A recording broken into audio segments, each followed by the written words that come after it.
हरे कृष्ण भौमी एकादशी व्रत महामहोत्सव की हरे कृष्ण। हरे कृष्ण আসছে আগামী 6 ফাল্গুন না 7 ফাল্গুন 20 ফেব্রুয়ারি মঙ্গলবার গৌর একাদশী ভৌমি একাদশী ব্রত। তো হরে কৃষ্ণ। তো এই একাদশী খুবই গুরুত্বপূর্ণ। এটা হচ্ছে ভৌমি একাদশী। এটা ভীমসেনী একাদশী বা পাণ্ডবা নির্জলা একাদশী না, ওটা জ্যৈষ্ঠ মাসে হয়। তো তো একটা সবচেয়ে ভালো হচ্ছে দ্বাদশীর দিন হচ্ছে বরাহ দ্বাদশী। তো শাস্ত্রে বলেছে যারা এই ভীমসেনী একাদশী, এই ভৌমি একাদশী বা জয়া একাদশীর ব্রত পালন করেন তাদের আলাদা করে আর বরাহ দ্বাদশীর ব্রত পালন করতে হয় না। তাই আপনাদের দুটো ব্রত একসঙ্গে হয়ে যাবে আমরা যদি একাদশীর দিন একবেলা উপবাস করি। হ্যাঁ, দুপুর অবধি উপবাস করবেন, অনুকল্প গ্রহণ করবেন, তাহলে আমাদের বরাহ দ্বাদশী এবং জয়া বা ভৌমি একাদশী পালন করা হয়ে যাবে। তো অবশ্যই একাদশী ব্রত পালন করতে হবে। দেখুন, একাদশী ব্রত পালন করলে আমরা অনেক অনেক রোগ শোক থেকে বেঁচে যাব। দেখুন, ডাক্তাররা বলে যে একদিন আমাদের স্টোমাককে একটু কম খাবার দিতে হবে বা এমন খাবার দিতে হবে যেটা সহজে পচনশীল, শাকসবজি, সবজি জাতীয়। বা একদিন আপনি একাদশী ব্রতের জন্য উপবাস করতে পারেন একবেলা। তাহলে কি হয়, আমাদের শরীরে যে ক্যান্সারের সেলগুলো আছে সেই ক্যান্সারের সেলগুলো মরে যায় এবং আমরা অনেক অনেক অনেক এই একাদশী ব্রত পালন করলে অনেক অনেক দুরারোগ্য রোগ থেকে আমরা মুক্তি পাই। কারণ আমরা 12টা 1টা অবধি উপবাস করব, সেদিন কিছু খাবো না। এই যে আয়ুর্বেদিক হিসাবে বলে যে 14 ঘন্টা উপবাস। তো দেখুন, আগের দিন যদি আপনি রাত্র 10টায় খান, 10টার আগে খান, তাহলে সেখানে 2 ঘন্টা আর এখানে 14 ঘন্টা, 14 ঘন্টা আপনার উপবাস হয়ে যাচ্ছে। এই 14 ঘন্টা উপবাসের ফলে আপনার শরীরের যে ভিতরে যে ক্যান্সারের সেলগুলো আছে, যেগুলো আমাদের ক্যান্সার উৎপন্ন করবে বা অনেক খতরনাক খারাপ খারাপ রোগ আছে, সেগুলো মরে যাবে। তো চেষ্টা করুন যে একাদশীর দিন কমসে কম একবেলা উপবাস করার, দুপুর অবধি উপবাস করার, এবং অনুকল্প গ্রহণ করে আপনি এই একাদশী ব্রত পালন করতে পারেন। তো একাদশীর দিন আমরা অন্ন বা ধান থেকে যা কিছু তৈরি হয় সেটা খাই, গ্রহণ করি না, এবং তার সঙ্গে গম থেকে যা কিছু তৈরি হয় সেগুলো আমরা গ্রহণ করি না। জব, ভুট্টা জাতীয় যা কিছু খাবার আছে সেগুলো গ্রহণ করি না, এবং তেল বীজ, সর্ষের তেল, সয়াবিন তেলগুলো আমরা গ্রহণ করি না, এবং আমরা ডাল জাতীয় সিম, বরবটি, ডাল এগুলো গ্রহণ করি না। তাহলে আমরা একাদশীতে কি খাবো? তো আমরা একাদশীতে খাই হলো গিয়ে পেঁপে, কাঁচকলা, আলু, কুমড়ো এ দিয়ে একটা সবজি করে নেই, যেটা সানফ্লাওয়ার তেল বা বাদাম তেল বা যেটাকে বলে ঘি, যদি খাঁটি ঘি হয়, আপনার নিজের বানানো ঘি, সেগুলো দিয়ে ছোপ দিয়ে আপনি খেতে পারেন। বা বাদাম বেটে আপনি তরকারিতে মিশিয়ে সেটা গ্রহণ করতে পারেন, যেটা আপনি সুবিধা করতে পারবেন। বা একাদশীতে এখন আমাদের ভক্তরা অনেক অনেক রান্না, বিভিন্ন রান্না তৈরি করছে, সেগুলো দেখুন, ভিডিও দেখে তাদের কাছ থেকে শিখে নিন। একাদশীর অনেক খাবার আছে, সেগুলো আপনার গ্রহণ করুন। তো অবশ্যই একাদশী ব্রত পালন করুন, এতে আপনাদের মঙ্গল হবে। দেখুন, আমরা মানুষের মঙ্গলের জন্যই কথা বলি, অমঙ্গলের জন্য বলি না। আপনি না খেয়ে থাকলে আমার কি লাভ? আমার তো লাভ নেই। কিন্তু আমি কেন বলছি, যেতে আপনার আধ্যাত্মিক এবং জাগতিক দুটো লাভ আপনি পাবেন। আধ্যাত্মিকভাবে আপনি উন্নত হতে পারবেন এবং জাগতিকভাবে আপনি অনেক রোগ শোক, আপনার প্রতি যদি কোনো ভূত প্রাতের আছর থাকে, অনেক কিছু থাকতে পারে, সেগুলো থেকে আপনি মুক্ত হয়ে যাবেন। শাস্ত্রে বলেছে, আমরা একাদশী মাহাত্ম্য শুনবো, যে এই একাদশী যারা পালন করবে তারা প্রেতত্ব বা প্রেতজনী লাভ করবে না, বা কোনো ভূত প্রেত তার সঙ্গে থাকতে পারবে না। তাহলে অবশ্যই আপনি এই ব্রত পালন করুন, এবং এই ভিডিওর মাধ্যমে আমরা একাদশীর কবে পালন, কখন পালন করতে হবে, আপনার এলাকায় কখন পালন, সেগুলো আমি দিয়ে দেব। এবং একাদশীর যে সংকল্প এবং পালন মন্ত্র সেটা দেব, এবং কি খাবো না, কি খাবো, দশমীর দিন কি করতে হবে, এগুলো সব কিছু আমি আপনাদের এই ভিডিও দিয়ে দেব। তাই আপনারা অবশ্যই লাস্ট অবধি সেটা দেখবেন, এবং অবশ্যই লাস্ট অবধি দেখবেন, দেখে লাইক কমেন্টস অবশ্যই করবেন। কেন? দেখুন, আমরা এত প্রয়াস করছি আপনাদের জন্য, চেষ্টা করছি সাধুসঙ্গ, হরিকথা, কৃষ্ণ ভক্তি এটা করানোর জন্য, যাতে আপনাদের লাভ হচ্ছে, ক্ষতি হচ্ছে না। কিন্তু আমাদের জন্য আপনারা কি করছেন সেটা হচ্ছে লাইক কমেন্টস। আপনারা যদি লাইক কমেন্টস করেন আমাদের ভিডিওগুলো খুব চলবে, এবং আমরা আমাদের এই প্রচারটা আরো উত্তর বৃদ্ধি পাবে। কৃষ্ণ ভবনামৃত আন্দোলনের প্রচার সবচেয়ে আমাদের কাছে মাহাত্ম্যপূর্ণ। কারণ দেখুন, আমরা ঘর বাড়ি সব কিছু ছেড়ে এসেছি কেন? আমাদের একটাই উদ্দেশ্য, কৃষ্ণ ভবনামৃত আন্দোলন প্রচার। আর প্রচারের সহায়তা কে করবেন? আপনারা। কিভাবে? লাইক কমেন্টসের মাধ্যমে। অবশ্যই লাইক কমেন্টস করুন, যাতে এই ভিডিওটা আরো বেশি মানুষের কাছে পৌঁছে যায়, এবং তারা এই একাদশীর কথা শুনে বা একাদশীর ব্রত মাহাত্ম্য শ্রবণ করে তারাও যেন কৃষ্ণ ভক্ততে পরিণত হয়। তাই অবশ্যই আপনারা ভিডিওতে লাইক কমেন্টস করুন, এবং আমাদেরকে এই একাদশীর যে মাহাত্ম্য সেটা প্রচার করার সুযোগ দিন। বা এর মাধ্যমে আপনারা যদি আপনাদের কোনো প্রশ্ন উত্তর থাকে, কিছুই থাকে, আপনাদের আধ্যাত্মিক যে কোনো প্রশ্ন আপনারা আমাদের এই কমেন্টসে করতে পারেন। আমরা অবশ্যই তার যথাযথ উত্তর দেওয়ার চেষ্টা করব, বা সেই নিয়ে আপনাদের ভিডিও তৈরি করে আবার সেগুলো দিতে পারবো। যা কোনো উত্তর আধ্যাত্মিক বিষয়, দেখুন জাগতিক বিষয় তো আমরা করবো না, আধ্যাত্মিক বিষয়ে আপনি প্রশ্ন করতে পারেন। সেটা যদি আমার জানা থাকে অবশ্যই আমি সেটা আপনাদেরকে জানাবো। তো এখন আমরা এই জয়া একাদশীর যে ব্রত মাহাত্ম্য সেটা পাঠ করে শ্রবণ করাবো, এবং তারপরে আমি একাদশীর পালনের সময় সূচি দিয়ে দেব, এবং স্ক্রিনও দিয়ে দেবো, অবশ্যই দেখে নেবেন। হরে কৃষ্ণ। তো জয়া একাদশী বা ভৌমি একাদশী, মাঘী শুক্লপক্ষিয়া জয়া একাদশী ব্রত মাহাত্ম্য ভবিষ্য পুরাণে যুধিষ্ঠির শ্রীকৃষ্ণ সংবাদ রূপে বর্ণিত আছে। শ্রী গরুর পুরাণে মাঘ মাসের শুক্লপক্ষিয়া একাদশীর তিথিকে ভৌমি একাদশী নামে অভিহিত করা হয়েছে। কালান্তরে বিভিন্ন পুরাণে বিভিন্ন নাম দেখা যায়। পদ্মপুরাণে জ্যৈষ্ঠ মাসের শুক্লপক্ষিয়া একাদশীর নাম পাণ্ডবা নির্জলা বা ভীমসেনী একাদশী। এটা হচ্ছে জ্যৈষ্ঠ মাসে, যেটা পাণ্ডবা ভীমসেনী ভৌমি একাদশী। এটা হচ্ছে জয়া একাদশী, বা আমরা অনেকে ভৌমি একাদশী বলি, ঠিক আছে। তো এই ব্রত খুব গুরুত্বপূর্ণ। যুধিষ্ঠির বললেন, হে কৃষ্ণ, আপনি কৃপা করে মাঘ মাসের শুক্লপক্ষের একাদশীর সবিশেষ বর্ণন করুন। শ্রীকৃষ্ণ বললেন, হে মহারাজ, মাঘ মাসের শুক্লপক্ষের একাদশী জয়া নামে প্রসিদ্ধ। এই তিথি সর্বপাপ নাশিনী, সর্বশ্রেষ্ঠা, পবিত্রা, সর্বকাম ও মুক্তি প্রদায়িনী। এই ব্রতের ফলে মানুষ কখনো প্রেতত্ব প্রাপ্ত হয় না, এবং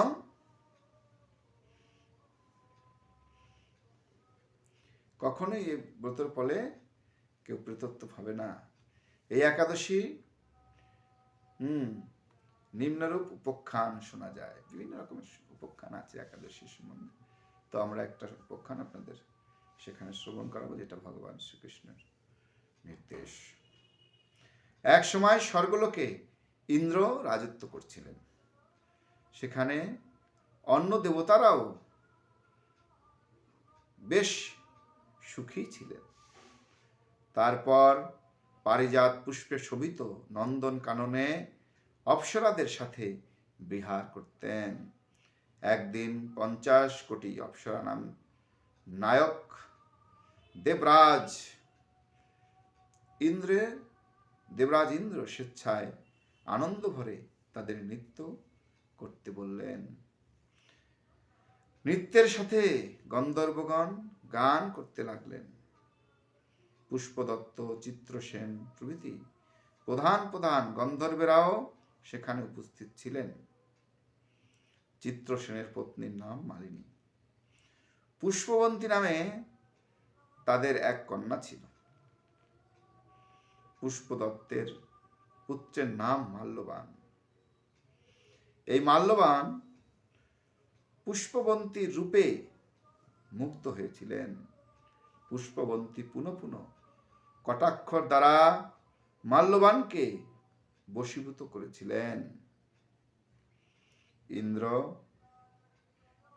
ইন্দ্রের প্রীতিবিধানের জন্য তারা দুজনেই নিত্য গীতের সেই সভায় যোগদান করেছিলেন, কিন্তু একে অপরের প্রতি আকৃষ্ট থাকায় উভয়েই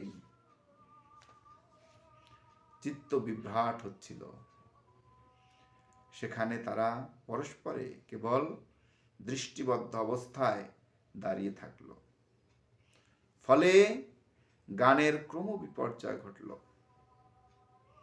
তাদের এই রকম তাল মান ভঙ্গ ভাব দেখে তারা যে পরস্পর কামাসক্ত হয়েছে, দেবরাজ ইন্দ্র তা বুঝতে পারলেন। তখন ক্রোধবশে তিনি তাদের অভিশাপ দিলেন। রে মূঢ়, তোমরা আমার আজ্ঞা লঙ্ঘন করেছ, তোমাদের ধিক। এখানে তোমরা পিচার্জনী লাভ করে মর্ত্যলোকে নিজ দুষ্কর্মের ফল ভোগ করো।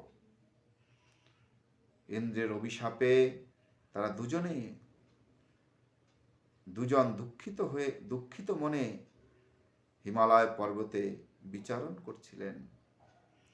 পিচাসত্ব প্রাপ্ত হওয়ায় তারা অত্যন্ত দুঃখ ভোগ করতে লাগলেন। হিমালয়ের প্রচণ্ড শীতে কাতর হয়ে নিজেদেরকে পূর্ব পরিচয় বিস্মৃত হলো, পূর্ব পরিচয় ভুলে গেছে তারা। এইভাবে অতি কষ্টে সেখানে দিন যাপন করতে লাগলো। একদিন পিচাস নিজ পত্নী পিচাসীকে বলল, সামান্য মাত্র পাপ করিনি, অথচ নরক যন্ত্রণার মতো পিচাসত্ব প্রাপ্ত হয়েছি। অতএব এখন থেকে আর কখনো কোনো পাপ কাজ করব না। এইভাবে চিন্তা করে তারা সেই পর্বতে মৃতপ্রায় বাস করতে লাগলেন। মাল্যবান ও পুষ্পবন্তীর পূর্ব কোনো পুণ্যবশত সেই সময় মাঘী কৃষ্ণপক্ষিয়া জয়া একাদশীর তিথি উপস্থিত হল।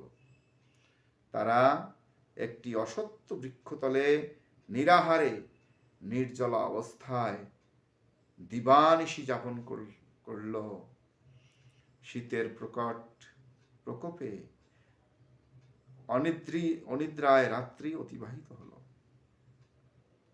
পরদিন সূর্যোদয়ে দ্বাদশী উপস্থিত হল।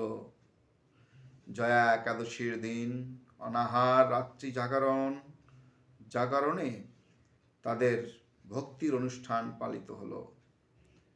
এই ব্রত পালনের ফলে ভগবান বিষ্ণুর কৃপায় তাদের পিচাসত্ব দূর হল।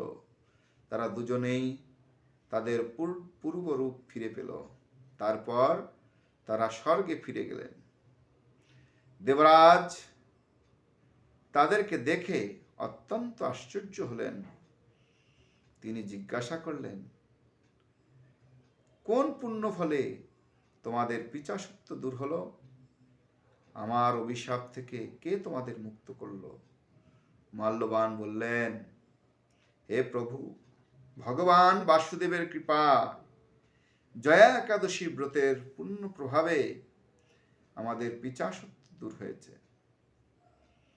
তাদের কথা শুনে দেবরাজ ইন্দ্র বললেন, হে মাল্যবান, তোমরা এখন থেকে আবার অমৃত পান করো। একাদশী ব্রতে যারা আসক্ত এবং যারা কৃষ্ণ ভক্তি পরায়ণ, তারা আমাদেরও পূজ্য বলে জানবে। এই দেবলোকে তুমি পুষ্পবন্তীর সাথে সুখে বাস করো। হে মহারাজ, এই জয়াব্রত ব্রহ্মহত্যাজনিত পাপকেও বিনাশ করে। এই ব্রত পালনে সমস্ত প্রকার দানের ফল লাভ হয়। সকল যজ্ঞ ও তীর্থে পূর্ণ ফল এই একাদশীর প্রভাবে আপনা হতেই লাভ হয়। অবশেষে মহানন্দে অনন্তকাল বৈকুণ্ঠে বাস হয়। এই জয়া একাদশীর ব্রত কথা পাঠ ও শ্রবণে অগ্নিষ্টম যজ্ঞের ফল লাভ হয়। তো জয়া একাদশীর ব্রত মহা উৎসব কি জয়। তো আপনারা বুঝতে পারলেন যে যারা এই একাদশী ব্রত পালন করে তারা দেবতাদেরও পূজ্য। বুঝা গেল কথাটা? তাই অবশ্যই আপনারা একাদশী ব্রত পালন করুন। তো আমরা এখন পালনের কথা বলবো, বা 21 তারিখ সবাই পালন করবেন। 21শে ফেব্রুয়ারি সকাল 6টা 5 থেকে 9টা 55-এর মধ্যে পালন করবেন যারা মায়াপুর এবং তার আশেপাশে আছেন। যারা ইম্ফলে তার আশেপাশে আছেন তারা 5টা 44 থেকে 9টা 33-এর মধ্যে পালন করবেন। যারা গুয়াহাটিতে আছেন তারা 5টা 54 থেকে 9টা 42-এর মধ্যে পালন করবেন। যারা কলকাতা এবং তার আশেপাশে আছেন তারা 6টা 4 থেকে 9টা 55-এর মধ্যে পালন করবেন। যারা ভুবনেশ্বর এবং তার আশেপাশে আছেন তারা 6টা 12 থেকে 10টা 4-এর মধ্যে পালন করবেন। যারা পাটনা এবং তার আশেপাশে আছেন তারা 6টা 20 থেকে 10টা 9-এর মধ্যে পালন করবেন। যারা কাঠমান্ডু এবং তার আশেপাশে আছেন তারা 6টা 36 থেকে 10টা 23-এর মধ্যে পালন করবেন। যারা চেন্নাইতে এবং তার আশেপাশে আছেন তারা 6টা 29 থেকে 10টা 24-এর মধ্যে পালন করবেন। এবং যারা নাগপুরে আছেন তারা 6টা 40 থেকে 10টা 31-এর মধ্যে পালন করবেন। যারা বৃন্দাবন এবং তার আশেপাশে আছেন তারা 6টা 51 থেকে 10টা 39-এর মধ্যে পালন করবেন। যারা নিউ দিল্লি এবং তার আশেপাশে আছেন তারা 6টা 54 থেকে 10টা 41-এর মধ্যে পালন করবেন। যারা হায়দ্রাবাদে আছেন তারা 6টা 39 থেকে 10টা 33-এর মধ্যে পালন করবেন। যারা ত্রিবন্ধমে আছেন তারা 6টা 39 থেকে 10টা 37-এর মধ্যে পালন করবেন। যারা কলম্বোয় আছেন তারা 6টা 26 থেকে 10টা 24-এর মধ্যে পালন করবেন। যারা ব্যাঙ্গালোরে আসেন তারা 6টা 39 থেকে 10টা 35-এর মধ্যে পালন করবেন। যারা মুম্বাইতে আছেন তারা 7টা 3 থেকে 10টা 56-এর মধ্যে পালন করবেন। যারা আহমেদাবাদে আছেন তারা 7টা 8 থেকে 10টা 58-এর মধ্যে পালন করবেন। যারা উদমপুরে আছেন তারা 7টা 7 থেকে 10টা 51-এর মধ্যে পালন করবেন। এবং সারা বিশ্বের চার্ট আমরা দিয়ে দেবার মধ্যে দেখে পালন করবেন। হরে কৃষ্ণ কৃষ্ণ কৃষ্ণ হরে হরে, হরে রাম রাম রাম। একাদশী ব্রত মহোৎসব কি জয়।